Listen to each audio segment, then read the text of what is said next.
ሰላም እንዴት ናችሁ? ሰበር ዜና ነው ይዤ የመጣሁት። እሱ ምንድነው? ዩቲዩብ አዳዲስ ለውጦችን አድርጓል። ከዚህ በፊት ሞኔታይዝድ የሆናችሁም ያልሆናችሁም ለውጡ ያገኛችኋል ማለት ነው። አዳዲስ ገንዘብ ማግኛ ዘዴዎችም ተፈጥረዋል። አዲስ ዩቲዩበሮች ደግሞ በኢትዮጵያ አቆጣጠር 2019 ጥር አካባቢ ላይ አዲስ ለውጥ መጥቷል። እሱ ምንድነው? 4000 ዋች አወር ነበር የሚያስፈልገው 1000 ሰብስክራይበር እና 4000 ዋች አወር ነበረ። እሱ ወደ ስንት አድጓል? 1000 ሰብስክራይበር ወደ 8000 አወር። ምን አዲስ ነገር አለ የሚለውን በዝርዝር ከዚህ ቀጥሎ እናያለን። ለመጀመር ያሰባችሁ ኦልሬዲ የጀመራችሁም ካላችሁ ኦልሬዲ ደግሞ ሞኔታይዝድ የሆናችሁ ካላችሁ እናንተ ምን ይመለከታል የሚለውን አሁን በዝርዝር እናያለን። ከመልካሙ ዜና ስንጀምር መልካሙ ዜና ምንድነው? ኦልሬዲ ሞኔታይዝድ የሆኑ ሰዎች ገንዘብ የሚያገኙባቸው አዳዲስ መንገዶች ተፈጥረዋል። እነሱም በዝርዝር ምን ምንድን ናቸው የሚለውን ወደ መጨረሻ አካባቢ እናያለን። ሁለተኛውና መጥፎ ዜናው ምንድን ነው? ያው መጥፎ አይባልም፣ ግን ብዙ ሰው 1000 ሰብስክራይበር ሞልቶ 4000 ዋች አወር ለመሙላት በጣም በሚቸገርበት በዚህ ጊዜ ከ4000 ዋች አወር ወደ 8000 ዋች አወር የሚጠበቅበት ሆኗል ማለት ነው። የዩቲዩብ ፓርትነር ፕሮግራም ላይ አዳዲስ ማሻሻያዎችን አሁን ላይ እያስተዋወቁ ይገኛሉ። ይህንን ቪዲዮስ ከመስራቴ ከጥቂት ሰዓታት በፊት ነው መረጃ የወጣው። በአሁኑ ወቅት በፕሮግራም ውስጥ የምትገኙ ማለትም ሞኔታይዝድ የሆናችሁ አክሰፕት የተደረጋችሁ ገቢያችሁ እንዳይቋረጥ አዳዲሶቹን ውሎች እስከ ጥር 23 2019 ዓ.ም በኢትዮጵያ አቆጣጠር ማለት ነው ወይም ደግሞ በፈረንጆቹ አቆጣጠር ጃንዋሪ 31 2027 ድረስ አይታችሁ መቀበል ወይም አክሰፕት ማድረግ ይኖርባቸዋል ማለት ነው። ወደ ፕሮግራሙ ለመቀላቀል ለምታስቡ ማለትም አዲስ የሆናችሁ ልታውቋቸው የሚገቡ አዳዲስ የብቁነት መስፈርቶች አሉ። በተጨማሪም ዩቲዩብ ሾርት ላይ በብዛት ለሚሰሩ ሰዎች ወደ 3 የሚጠጉ አዳዲስ የገቢ አማራጭ የሚያገኙባቸውን መንገዶችም እያስተዋወቀ ነው። እሱን እንዳልኳችሁ ወደ በኋላ ላይ የምንመለስበት ይሆናል። በእነዚህ ለውጦች ምክንያት ዩቲዩብ ላይ አሁን እየሰሩ ላሉ ማለትም ሞኔታይዝድ ለሆኑ ሰዎች የሚደረገው አጠቃላይ የገንዘብ ኢንቨስትመንት እንደማይቀንስ ወይም እንዳልተለወጠም ተናግረዋል። በመጀመሪያ አዳዲስ ዩቲዩበሮች ከማስታወቂያና ከፕሪሚየም ክፍያ የገቢ ተጋሪ እንዲሆኑ የዩቲዩብ ፓርትነር ፕሮግራም መግቢያ መስፈርቶቹን እያሻሻለ ነው። ይሄ በጣም ሌላኛው አሪፍ ዜና ነው። ዩቲዩብ በየወሩ በቢሊዮን የሚቆጠሩ ተመልካቾች ወዳሉበት ደረጃ ቢያድግም የፕሮግራሙ ማለትም ዩቲዩብ ፓርትነር ፕሮግራም ሞኔታይዝድ ለመደረግ መግቢያ ገደቦችን ግን እስካሁን ድረስ ምንም ሳይለውጥ ቆይቷል ነው እያሉ ያሉት።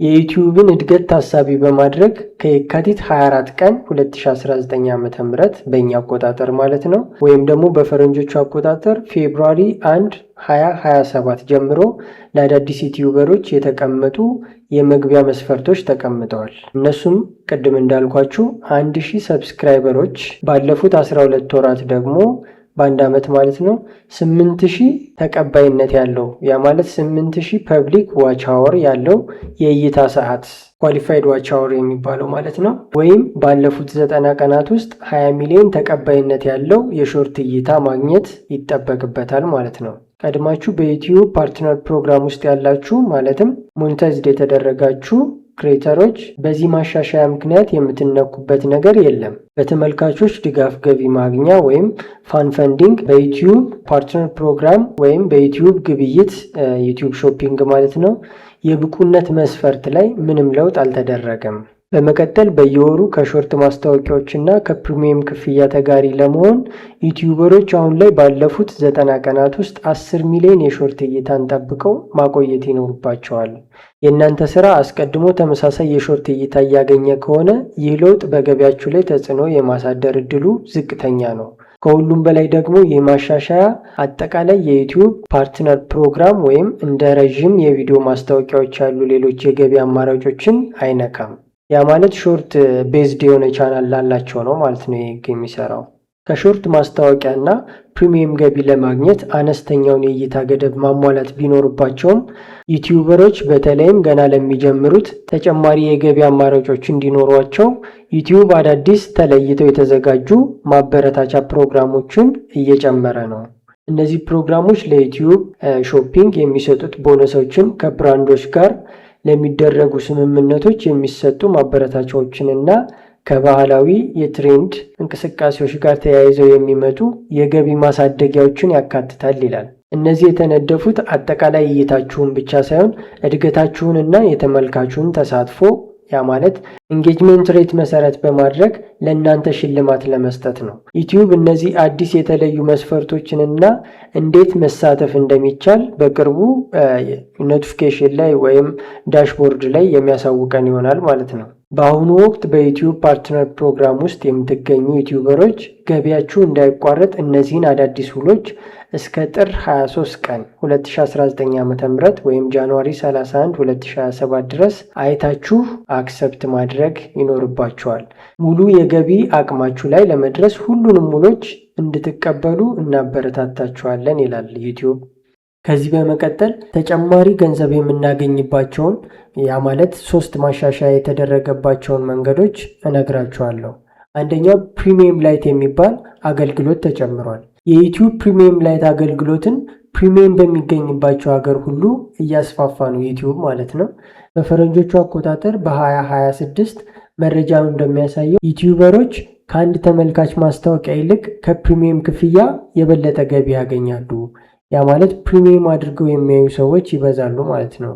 ሌላው ደግሞ በዚህ ውስጥ በፕሪሚየም ላይት እይታዎች ዩቲዩበሮች ከሚገኘው የተጣራ የደንበኝነት ምዝገባ ገቢ ላይ 60% ድርሻ ይኖራቸዋል። በመደበኛው ፕሪሚየም እይታዎች ደግሞ 30% ድርሻ ያገኛሉ ይላል። ይህ ገቢ በዩቲዩብ አናላይቲክስ ውስጥ ከመደበኛው ፕሪሚየም ገቢ ጋር አብሮ ይታያል ማለት ነው። ሁለተኛው ማሻሻያ የተደረገበት ደግሞ የዩቲዩብ ሾርትስ ገቢ ማግኛና እድሎችን ማሳደግ ላይ ነው። አነስተኛ የእይታ ገደብ በየወሩ ከሾርት ክሬተር ፑል ለመካፈል ባለፉት 90 ቀናት ውስጥ 10 ሚሊዮን ተቀባይነት ያለው የሾርት እይታን ጠብቆ ማቆየት ግዴታ ሆኗል። ቅድም እንዳልኳችሁ ማለት ነው። ይህ ገደብ ቢጎልባችሁ እንኳን ከዩቲዩብ ፓርትነር ፕሮግራም ማለትም ሞኔታይዝድ ከመሆን አትወጡም ይላል። እንደ ረዥም ቪዲዮ ያሉ ሌሎች ገቢዎቻችሁም አይነኩም። ሌላው ደግሞ አዳዲስ የማበረታቻ ፕሮግራሞች አሉ በዚህ ውስጥ ለዩቲዩብ ግብይት ማለትም ለዩቲዩብ ሾፒንግ ቦነሶችን፣ ለብራንድ ስምምነቶች የምርት ክሬዲቶችን እና ለትሬንዲንግ እንቅስቃሴዎች ዳንሶች የገቢ ማሳደጊያዎችን የሚሰጡ ፕሮግራሞች ይጀመራሉ ብሏል። ለዚህ ነገር ብቁ የሆኑ ዩቲዩበሮች ፕሮግራሞቹ ሲጀመሩ እንዴት መሳተፍ እንደሚችሉ ቀጥታ ማስታወቂያ ይደርሳቸዋል ይላል። የታለሙ የሾርት ማስታወቂያዎች ወይም ታርጌት አድስ አንድ ማስታወቂያ አስነጋሪ ማስታወቂያውን ለ5 ወይም ከዛ ላነሱ የተወሰኑ ቻናሎች ብቻ ለይቶ ካዘጋጀ ዩቲዩበሮች ከነዛ ማስታወቂያዎች ላይ 45% ቀጥታ የገቢ ድርሻ ያገኛሉ። ይሄ ደስ የሚል ነገር ነው። ይህም የሚከፈለው ከመደበኛው የሾርት ገቢ በተጨማሪ ነው ይላል። ሾርት ቪዲዮዎችን የምትሰሩ እንግዲህ አሪፍ እድል ተመቻችቶላችኋል ማለት ነው። ሶስተኛው ማሻሻያ ደግሞ የማስታወቂያና የፕሪሚየም መግቢያ መስፈርቶችን ማሻሻል ነው።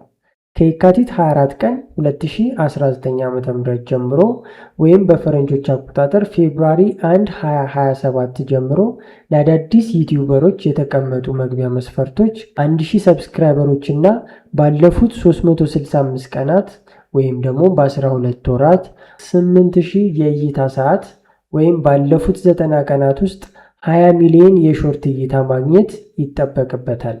ቀድማችሁ ፕሮግራሙ ውስጥ ያላችሁ ዩቲዩበሮች ይሄ ጉዳይ እነሱን አይመለከትም። በተመልካቾች ድጋፍ ገቢ ማግኛ ፋን ፈንዲንግ እና በዩቲዩብ ግብይት ማለትም ሾፒንግ መስፈርቶች ላይ ምንም ለውጥ የለም። እነሱ ቅድም እንዳልኳችሁ በ500 ሰብስክራይበር በ3000 እይታ ሰዓት ወይም ደግሞ በ3 ሚሊዮን የሾርት እይታ እንደዛው ይቀጥላል ማለት ነው። የተቀየረ ነገር የለም እሱ ላይ እና ደግሞ የቻናላችሁ ንቁነት ማለትም የቻናላችሁ አክቲቭ የመሆን መስፈርቶችም ደግሞ ተቀምጠዋል።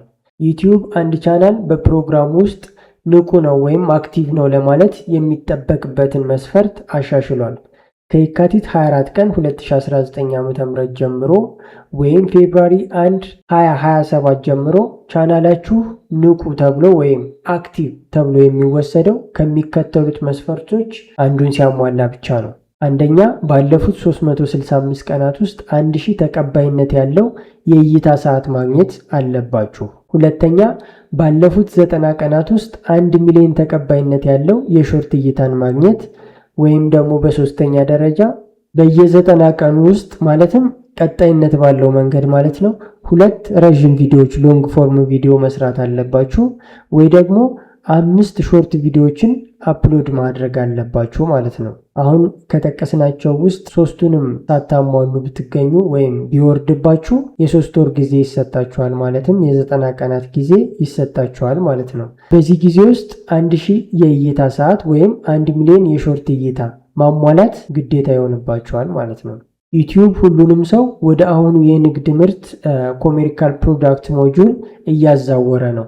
በብቁነት ገደቦቹን ወይም በገቢ ክፍል ምጣኔ ላይ ምንም ለውጥ የለም።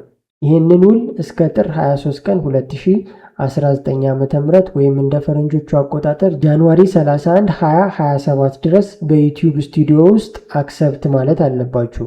ካልተቀበላችሁ ከነዚህ ገንዘብ የምታገኙበት መንገድ ይቋረጣል ማለት ነው። ገንዘብ ማግኘቱን ለመቀጠል ውሉን መቀበል ግድ ይላል ማለት ነው። ለዛሬ ይዤላችሁ የመጣሁት ቪዲዮ ይህንን ይመስላል። ብዙ እውቀት እንዳገኛችሁበት ተስፋ አደርጋለሁ። ስለዚህ እንደዚህ አይነት ጠቃሚ መረጃዎችን ማግኘት ከፈለጋችሁ ሰብስክራይብ ማድረግ እንዳይረሳ። መልካም ጊዜ